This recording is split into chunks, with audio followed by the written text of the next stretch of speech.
चंद साहब, सबसे पहले तो ये बताएं कि ये जो मुज़ाकराती कमेटी में पाकिस्तान पीपल्स पार्टी के मेंबर्स हैं, ये आप लोगों की तरफ से कोई ख्वाहिश का इजहार हुआ था हुकूमत का प्रपोजल है? I mean, what was the thinking behind this?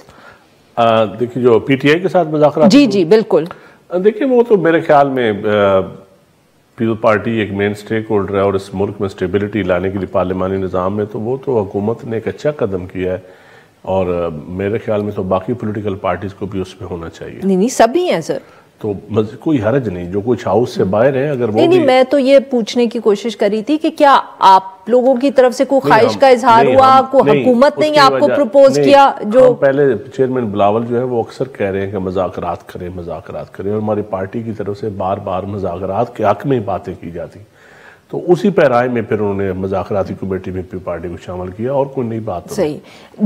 कोई पार्टी का एक वाज़े मौक़िफ़ है उन इश्यूज के ऊपर जो पाकिस्तान तहरीक इंसाफ की तरफ से उठाए गए हैं? जुडिशल कमीशन की वो बात करते हैं, सियासी प्रिजनर्स की बात करते हैं, आप लोगों का उस पर क्या मौक़िफ़ है? देखिए जी, मौक़िफ़ यकीनन मैं समझता हूँ कि जो वाज़ेह मौक़िफ़ इसमें हर इशूज़ के ऊपर है।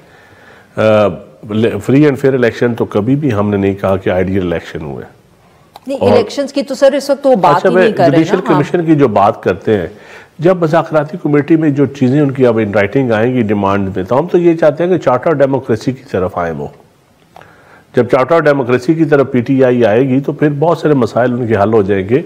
जो उनका जुडिशल कमीशन का या 9 मई के हवाले से जो और सारी चीज़ें, हम कई मौक़ों पर हमने अपना मौक़िफ़ दिया है उनको, लेकिन कुछ चीज़ें अभी हैं जिनके ऊपर फैसले होने हैं। सियासी जो कैदियों की वो बात करते हैं उसके ऊपर आपका सियासी कैदियों पे हमारा बड़ा वाज़ेह मौक़िफ़ है कि मुल्क में जो भी सियासी कैदी हैं जिनके ऊपर कोई इल्ज़ामात नहीं है, जो बेगुनाह पकड़े गए। बट क्या आप समझते हैं कि जो पाकिस्तान तहरीक इंसाफ के लोग इस वक्त जेल में हैं वो सियासी कैदी हैं? क्योंकि मैं ये इसलिए पूछ रही हूँ क्योंकि पाकिस्तान मुस्लिम लीग नवाज का इस पे कोई क्लियर, देखिए मैं समझता हूँ कि जो जिनके ऊपर सही इल्ज़ामात, ठोस इल्ज़ामात नहीं है, मैं तो उनको सियासी कैदी समझता हूँ।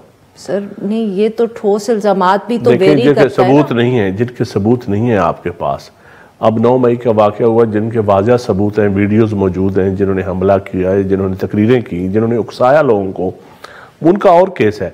और कुछ बेचारे जो मॉब में आ गए और उससे दूर रहे, सिर्फ उनके इसी वजह से पकड़ा गया कि उनका टेलीफोन कॉल्स उस इलाके में आई हैं या उनका उस वक़्त उस टावर के अंदर उनके आ गए, तो उनका और केस है।